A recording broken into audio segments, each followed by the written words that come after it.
আসসালামু আলাইকুম প্রিয় বন্ধুরা, কেমন আছেন আপনারা? আপনাদের ঈদ কেমন কাটলো? আমার তো ঈদ মাশাল্লাহ ভালোই কেটেছে।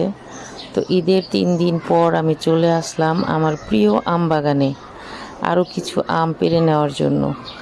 গত ভিডিওতে আমি আপনাদেরকে দেখিয়েছিলাম যে আমি কিন্তু অনেকগুলো আম পেড়েছি।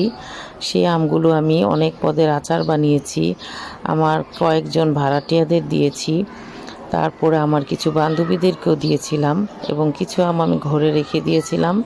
আমগুলো পাকার পর কিন্তু খুব মিষ্টি ছিল, মধুর ছিল, ঘ্রাণ অনেক বেশি ছিল। তো এই আম গাছগুলোর নাম কিন্তু কাটিমন আম গাছ।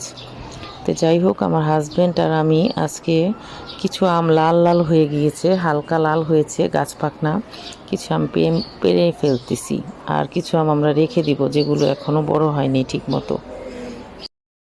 কিনে আম খাওয়ার থেকে নিজের বাগান থেকে আম পেড়ে খাওয়া কিন্তু অনেক আনন্দের।